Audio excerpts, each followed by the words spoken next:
with a franchise specifically, you want to look at things such as, am I okay following a system? If you're buying a fast food franchise that serves burgers, are you going in saying, okay, I'm okay with the menu and I'm just going to run with what works? Or is your first thought, how can you change the menu? And usually that's a red flag. Not to say there's not any autonomy in running the business, but the intention is to run with that model. That's the advantage you're getting with a franchise. Things to think about. So financials is one, and you notice some of these questions pop up on the website. The second one is, can you follow a system? Really important, because that's the value proposition of a franchise, right? They have the system built out for you so that you can easily execute and run with it. Some people like to create everything from scratch, and that's okay. Maybe not the best fit for a franchise, but that's really what a franchise is. They have the system, you run with it. Speed to get open, which is a major advantage. And the autonomy comes with how you're running the day to day via the marketing, your roles, and things like that. And we're going to touch more on roles and characteristics of the business next. And the last thing, as far as financials and can you follow a system, is time frame. Because at the end of the day, you can spend as much as you like researching franchises, but ultimately with the franchise, if you're looking at a specific franchise, other people are looking at a franchise too. Just like you're in the real estate market looking at a home or an investment property or building on the commercial side, that may not be available. So I always tell people, if you are looking to make a decision within six months or less, now is probably a good time to start considering a franchise, not to open, but to actually make that decision.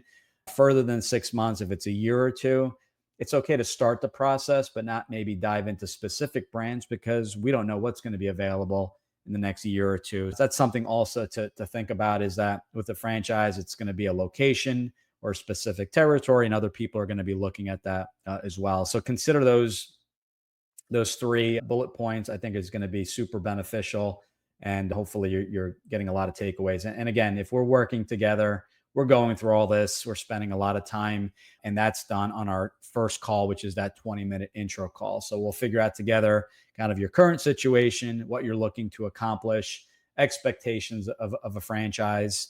We're going to go through things, and we'll touch on some here, that there are over 4,000 franchise. So these are the stats that we give, 70 plus industries, all investment levels.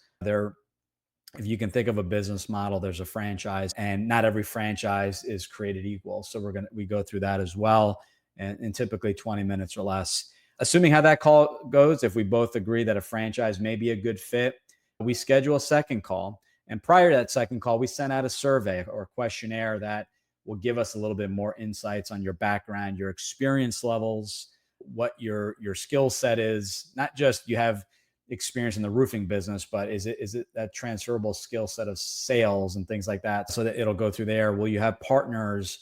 If you're married, or are you going to have partners? Are they going to be involved, and at what capacity? Are they silent or active partners? What do they bring to the table? And once we get that back, we schedule kind of the second part, which is, what does the ideal franchise look like? So again, if a franchise isn't a good fit, no real reason to start looking at brands and doing all the extra work. It's really getting clear if a franchise could work. So that's kind of step one. Step two in finding your perfect franchise is, what does the ideal business look like?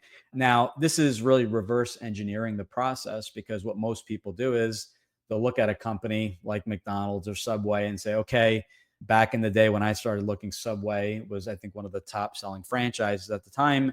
And I said, okay, I can make it work. And what I found out was I was settling. I kept settling. Like, I didn't want a lot of staff. I didn't want to be open every single day. I didn't want to rely on a growth strategy of owning additional locations, which is, there's nothing wrong with, but just wasn't my ideal business when I wrote it down on paper. So you start to settle. So my challenge to you is, put all the brands aside. We don't even care about brands at this point.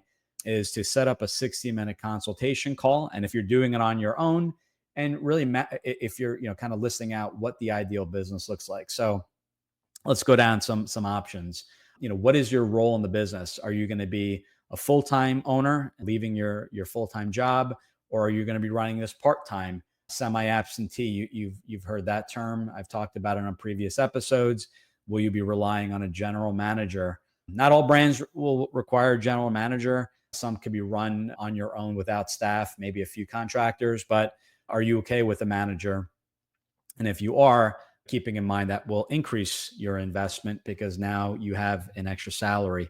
So those are things to consider. Secondly, what do you enjoy doing? What are your skills? Are you an introvert, an extrovert? Do you enjoy sales? The role in the business is going to be big because we tend to fall in love with the product or service of the franchise, forgetting what the role of the franchisee is. And you may love the idea of a certain service, but if it requires you to be the mayor of the town and really network and go to events and podcasts and stuff like that, and that's not your cup of tea, that's going to be a difficult business to run. So really concentrating on the role and keeping in mind too that every franchise is different. So you may have two franchises that offer the same service and or product, and the roles will be different. One of the brands will say mosquito spraying. Will have you going out there spraying for mosquitoes, building up a base, and then hiring staff. Another one will maybe never have you touching a blower and spraying for mosquitoes and have you networking day one. So same exact business service wise, but different, completely different roles. These are things to think about. Your employees is another category. What do your employees look like? I know it's an odd question, but your staff is going to be crucial. There are going to be certain businesses that require W-2 employees. Some are going to require 1099 contractors, and some are going to be a hybrid. So maybe your bookkeeper, your admin, your general manager, those are the W-2, the operational support. And then the people doing the actual work, we'll call it roofing and siding, those are going to be contractors. That's an option. There are other businesses, executive recruitment, expense reduction, where you can run the business on your own and solely rely on 1099 contractors. Other things to consider with staff: are they full-time, part-time? Is it a larger staff? You're going to tend to see larger numbers in the cleaning space, whereas you're going to see maybe lower numbers in the water and smoke restoration mitigation space. With the larger numbers, you're going to need some type of background in management, right? Because you're going to be managing this larger staff. So those are things to think about. Do you prefer traveling to a single location and running a shop, and maybe in a shopping center, standalone building?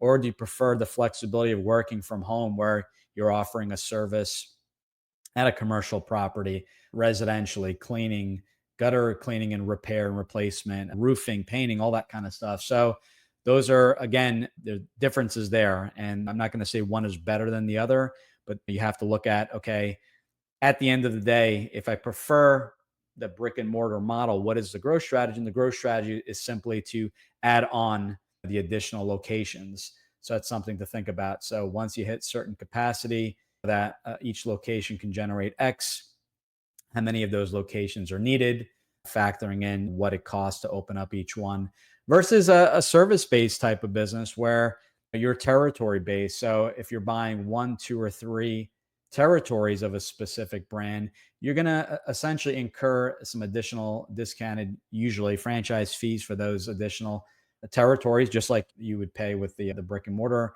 option. But you would really kind of focus on the local market with the same team. If you have a team of three or two or whatever that number is, whether you buy one, two, or three territories, you're going to start off with the same team and slowly or gradually expand the staff once you hit certain capacity with your staff and employees. So there's definitely differences there, and we talk a lot more about that. That's a kind of, that scalability is going to be kind of another show in and of itself. Those are things that we talk about in the consultation. If we haven't, what else as far as that is a couple things we dive a little bit deeper. So the difference with kind of the service we offer versus a portal, instead of saying, okay, do you prefer brick and mortar or service? Do you prefer a low number of employees or a lot? If you've never owned the business, you may have a hard time deciding or not knowing the difference. And I always say, go with what your comfort level is. But what we do is we break down in that 60 minutes, okay, what's the difference between a brick and mortar? Aside from needing a physical location, we talk about the length of time we talk to get open, the investment. For a lot of the home service brands, are up and running in 90 days or less. A brick and mortar Non-standalone can take 6 months to a couple years to get open, depending on the complexity of the build out. Brick and mortar, if you're building something from scratch in a standalone building, so they're building the structure, or if they're just essentially there was a restaurant in there and you're just changing it for your concept, that there's going to be some variables there, working with the landlord, negotiating leases. So tend to take a lot longer to get up and running. But these are the preferences, putting together the list of things that you want the business to have. And we get really selective. We want to make sure each business checks off all the boxes, as opposed to let me just check off one box and not the others, and start to settle. Now you have a business that's kind of 50% of what you envision that business to be. That consultation, along with your responses from the survey you sent to us, give us a complete picture of what this ideal business looks like. And we summarize it in a franchise model, which is essentially, if you're doing it on your own, a summary. Just list those key areas, list your answers, and that's going to be part of your criteria search. We put it all together and really kind of help in what that ideal business looks like, so that any business, whether it's a franchise or even non-franchise, we want to make sure that we're using that model to gauge any business going forward.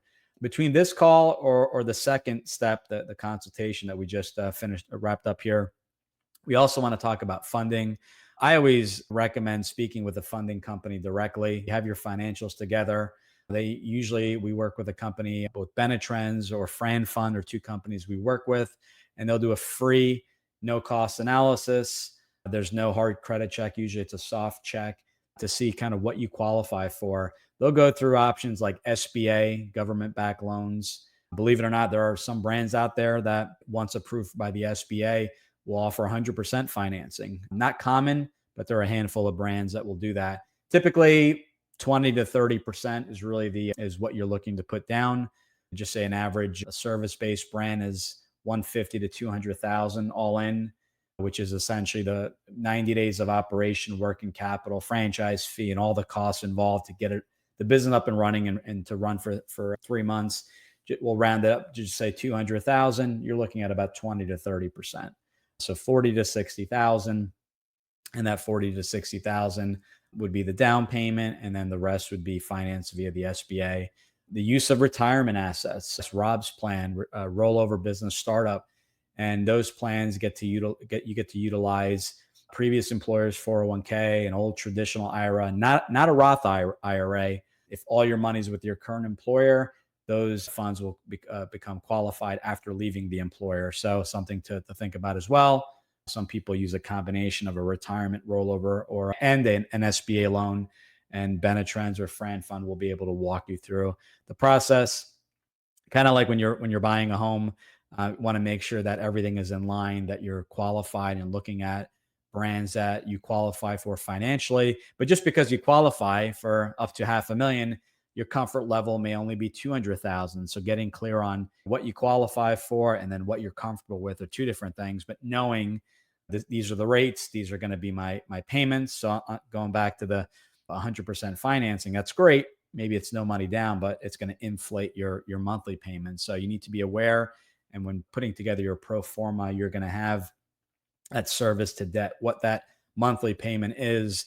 And the SBA will offer variable rates. So you want to factor in, okay, if rates go up or down, maybe adding a separate line item there in the event rates go up half a point or down half a point or a quarter point or whatever it is. How will that affect my bottom line as well as my payments? So yeah, so that's really the second stage. Benetrends will also, or Fran Fund will go through home equity lines of credit. That may be an option. They may not offer it directly, but recommend speaking with the bank or your mortgage lender.